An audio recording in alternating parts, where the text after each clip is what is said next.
Bismillahirrahmanirrahim. Assalamualaikum warahmatullahi wabarakatuh. Bismillahirrahmanirrahim. Innal hamdalillahi jami'a wassalatu wassalamu ala sayyidina Muhammadin asyrafil khalqi jam'a wa ala alihi wa ashabihi alladhina nalu as-sa'adatal haqiqiyata fid dunya wal uqbah. Allahumma salli ala sayyidina Muhammad abdika wa nabiyyika wa rasulika nabiyil ummi wa ala alihi wa sahbihi wa sallim taslima biqadri azamati dzatika fi kulli waqtin wa hin, amma ba'du. Para sesepuh penesepuh, bapak-bapak, hadirin hadirat ingkang kula hormati, alhamdulillah dalu menika kula lan panjenengan saged sami-sami ngempal pinarak wonten ing majelis pengaosan menika. Saperlu berusaha ningkataken keimanan, keislaman kula lan panjenengan sedaya. Insyaallah mangke badhe kita waos sesarengan, kita kaji sesarengan kitab Al-Hikam dening Syekh Ibnu Athaillah As-Sakandari. Ananging kangge pertemuan ingkang pertama menika langkung rumiyin badhe kula aturaken setunggalipun pengantar. Sekranten kitab Al-Hikam menika ing dipun wastani rekaman laku, rekaman rasa dening ingkang nyusun nggih Syekh Ibnu Athaillah. Mila sampun sakpasipun menawi saderengipun perlu wonten setunggalipun pengantar supados mangke menawi sampun dumugi lumebet wonten ing pembahasan kitab Al-Hikam mangke insyaallah boten kedadosan tumpang suh pemahaman kula panjenengan sedaya. Pertama ingkang badhe kula aturaken inggih menika ngingingi soal tasawuf secara umum. Inggih menika tasawuf ingkang dipun lampahaken dening para ulama salaf. Menika akhir-akhir kathah ingkang mempertanyakan sakjane tasawuf iku sumbere kok sangka Islam apa ora. Kadang-kadang wonten ingkang mencurigai praktek-praktek tasawuf menika niru dhateng agami-agami sanes. Wonten ingkang nuduh praktek tasawuf menika sampun melenceng saking ajaranipun Rasulullah sallallahu alaihi wasallam. Menika sedaya lumrah. Jalaran barang niku lek edi, barang niku lek apik, niku mesti akeh sing imitasi. Jadi kan kudu enten merek napa ngoten nggih. Sing terkenal ngoten gudang garam kok. Lha ngoten niku ditiru. Bungkuse mon nggih niru ben kaya gudang garam. Mungkin enten merek napa mesti enten sing niru lah. Ketika orang meneliti ketepaan sing diteliti niku sing pas sing imitasi niku terus nyimpulke oh lek ngono tasawuf niku melenceng. Mergo ketepaan tasawuf sing imitasi. Niku kata kasus ngoten niku. Mula saking menika perlu sepindah kalau panjenengan mempelajari tasawuf niku ngangge napa? Napa tah mempelajari tasawuf niku ngangge kekuatan ilmu dalam arti pengetahuan. Dudu ilmu pangrasa nggih, pengetahuan. Sing niku biasane ngangge alat pengamatan, observasi, terus enten hipotesa macam-macam. Napa tah ngangge kekuatan batasan-batasan hukum akal. Sing akal niku selalu bertanya-tanya tentang sebab dan akibat. Sing akal niku selalu ingin meneliti dan lalu menyimpulkan. Menggunakan beberapa term bahasane wong sakniki. Napa enten ungkapan-ungkapan, kesimpulan-kesimpulan digabung kesimpulan-kesimpulan akhirnya gabung-gabung jadi kesimpulan akhir napa model ngoten. Contohnya umpamane saben wong kuwi mangan. Saben wong niku mangan. Niku data awal. Data kedua, kewan-kewan liyane wong iku ya mangan. Terus disimpulno, lek ngono wong niku padha karo kewan lah. Kesimpulan wong padha karo kewan. Niki jenenge hasil analisa akal. Menawi bahan awalnya pun melenceng dan cara menyimpulkannya sudah salah, maka kesimpulannya pun terjadi kesimpulan yang salah. Napa tasawuf niku ajeng dibahas kangge cara niku. Enten malih kekuatan ketiga sing mungkin serodok pas. Kekuatane menungso niku sak liyane ngerti, sak liyane nyimpulne nganggo akal, menungso niku gadah sing jenenge roh. Roh niku nggih roh nggih. Napa nggih? Istilahnya lek umume nggih akune dhewe-dhewe. Iku lek diarani roh niku dimaknani nyawa.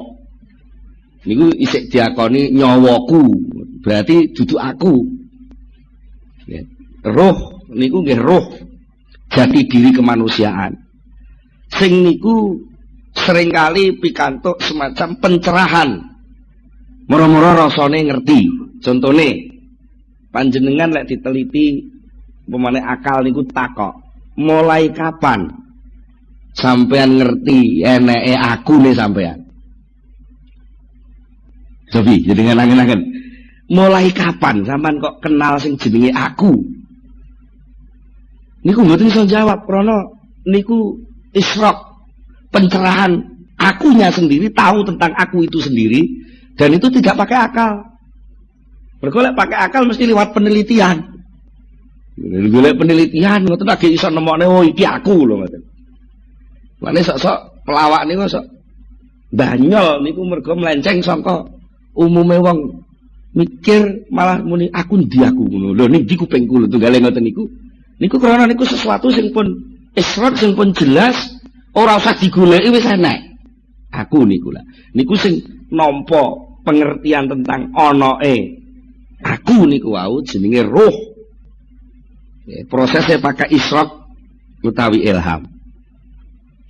Saterusipun menawi kala wau sampun kita bicara nggih masalah ilmu dalam arti pengetahuan, jenis ilmu sedudu ilmu jurus, sedudu ilmu 8 dewa, jenis ilmu niku maksudnya ilmu niku pengetahuan, tahu.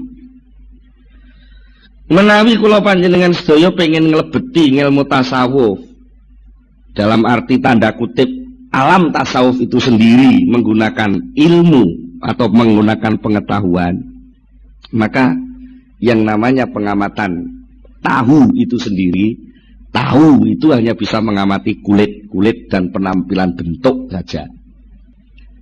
Akhirnya enten sing nun sewu kebliduk tasawuf iku ya lek wong gelem nganggo sarung serodok kumel, klambine ngelinting, ambune ora patek wangi, kupluke nyadam mabang suwe ora tau ganti, nggih. Sarungan ngisor dengkul. Niku jenenge bentuk penampilan lahir. Terus niku diartek yaiku tasawuf mesti kebujuk. Ya niku, tasawuf niku duduk niku. Tasawuf niku duduk wong sing nganggo sarung sing elek-elek, terus moh numpak sepeda motor mlaku terus. Niku mboten niku tasawuf. Walaupun mungkin nanti ada beberapa suatu keadaan si murid tasawuf itu kadang-kadang karena suatu pelajaran dia harus melakukan hal seperti itu, dan itu tidak selamanya.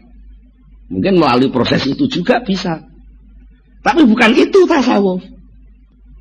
Nah, niku bahayane ngoten nek kula jenengan nyimpulne apa-apa mung sekedar delok jarine kabare terus niku mengke mesti kebliduk. Ini ibaratnya mung kaya wong ndelok ceritane ketoprak nglakokne Sunan Kalijaga, dan mergo ndelok ini ndelok tampilan, tidak ndelok Sunan Kalijaga, akhirnya ngertine mung bentuk wadah sing ditampilno pemeran Sunan Kalijaga niku terus kebliduk, ya iku lho Sunan Kalijaga. Padahal itu hanya pemeran Sunan Kalijaga. Iku bahayane wong sing mengamati tasawuf ngangge pengetahuan. Lajeng enten malih sing mengamati tasawuf ngangge akal. Artinya akal niku pakai hukum akal, logika. Pakai kias. Damel napa? Hukum-hukum logika untuk menyimpulkan suatu kesimpulan. Mergo nalikane kula panjenengan menggunakan akal untuk memasuki lautan tasawuf yang tak terbatas itu. Kalau kita memasuki taman-taman indahnya tasawuf, lalu kita menggunakan akal yang serba bertanya dan mesti letterlek saklek. Nek iki nek A mesti kesimpulannya B, nek A gandeng karo B arep muncul jenenge C, dan begitu seterusnya. Niku pol-polane pol kemampuan akal niku hanya mengamati materi lahir. Senajan materi lahir niku kenging tinggi bahan awal pemikiran akal niku piyambak. Contohnya niki ana biting siji, ana maneh biting maneh siji.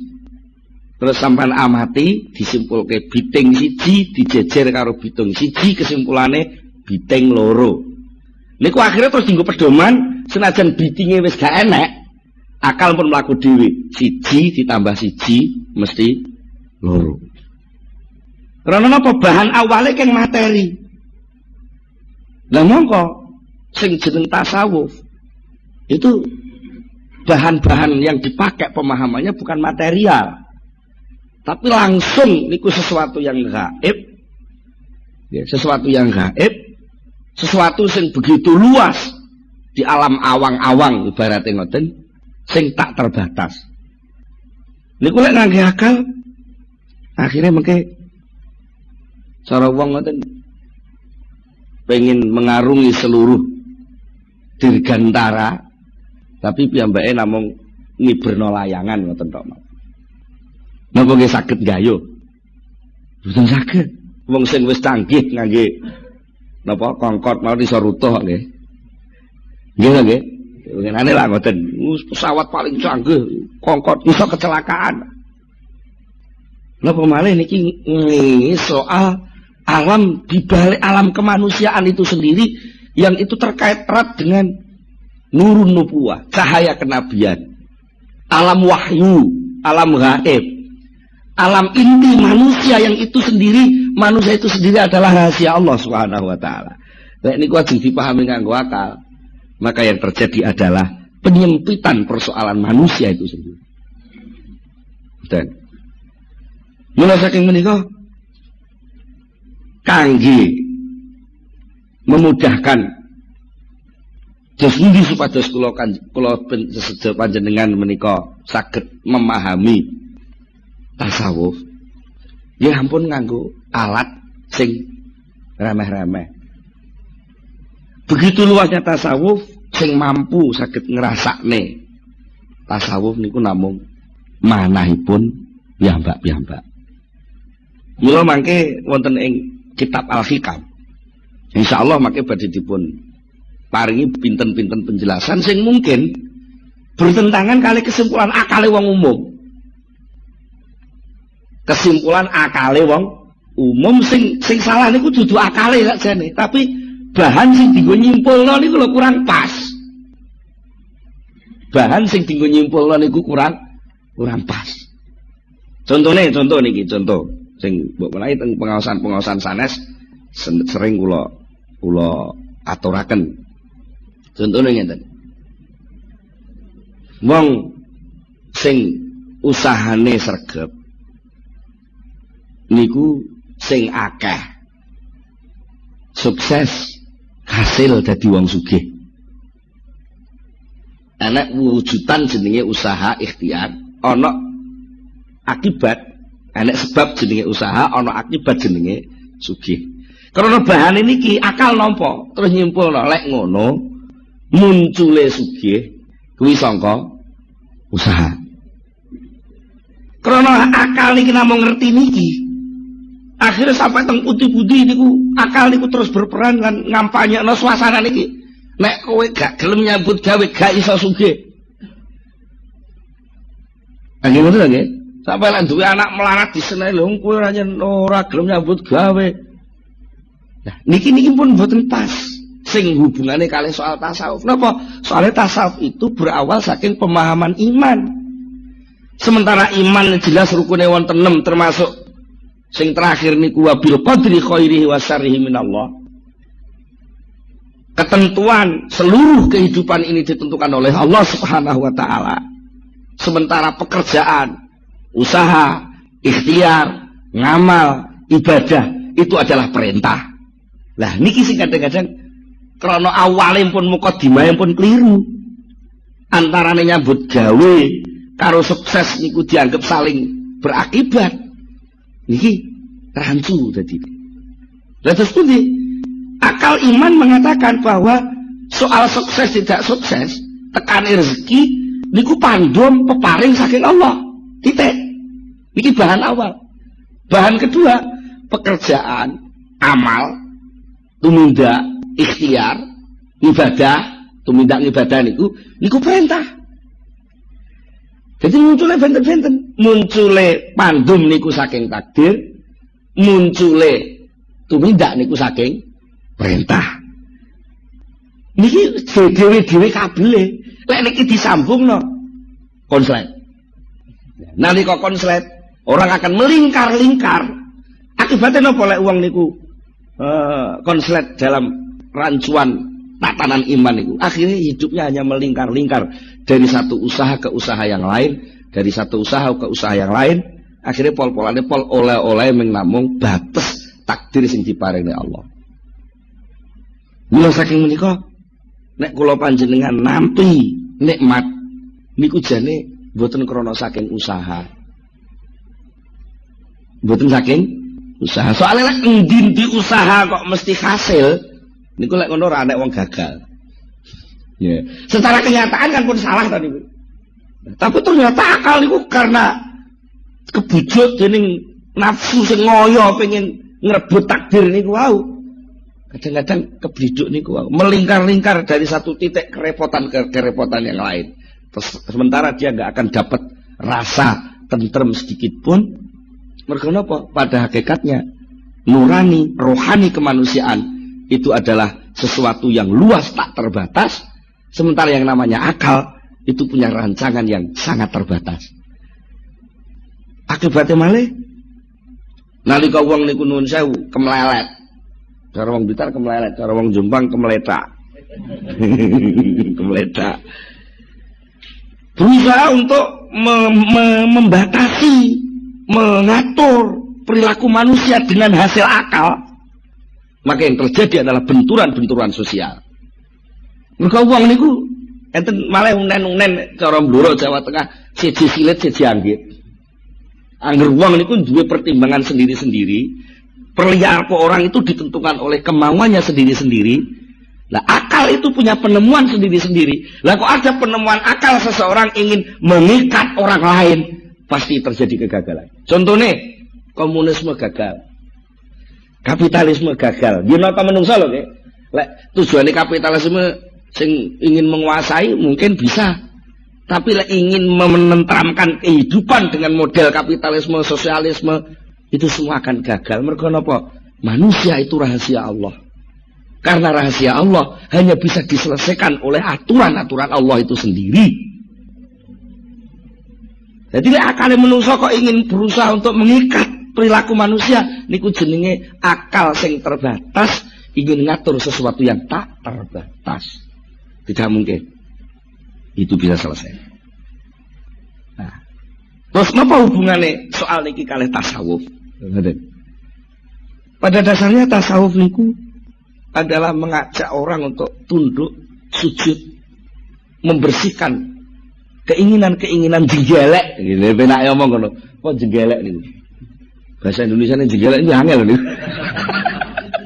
Jadi sujudnya sudah sujud, akalnya sujud kepada Allah, fisiknya sujud menurut aturan Allah, perilakunya sujud menurut syariat Allah. Rohaninya sujud menerima seluruh keberadaan Allah. Nah, niku mboten saged dipahami ngangge akal, mboten saged. Wong akal itu hanya mau bertanya dan dijawab. Akal itu hanya taunya sebab dan akibat. Sementara Allah itu bukan sebab dan Allah bukan akibat, tapi Allah itu pembuat sebab dan pembuat akibat. Lha napa nggih iso? Akal niku ngrasakno teori tasawuf. Ya. Kadang-kadang kok teori tasawuf. Akal ini kadang-kadang ngrasakno uripe dhewe bingung.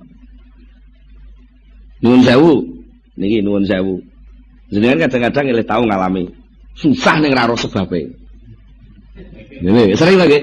Akal niku akal bertanya-tanya itu. Jane nyapa to aku kok susah iki nyapa? Duit wis nyekel, bojo nyanding.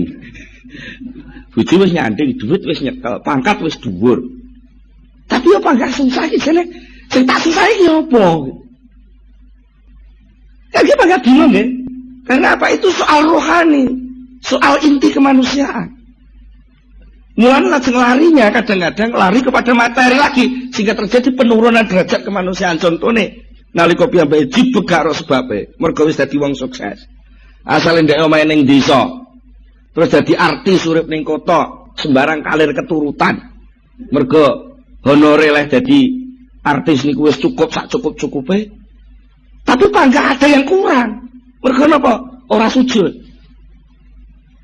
Karena sujud itu pada hakikatnya adalah watak dasar kemanusiaan itu sendiri. Ketika watak dasar itu enggak dilakukan, cara wadat ngoten keju. Ngertos keju nggih. Wong biasane obah-obah terus gak diobahne niku keju. Nah, saat keju niku lho butuh pelampiasan. Nah, pelampiasan niku kadang-kadang enten sing salah terus.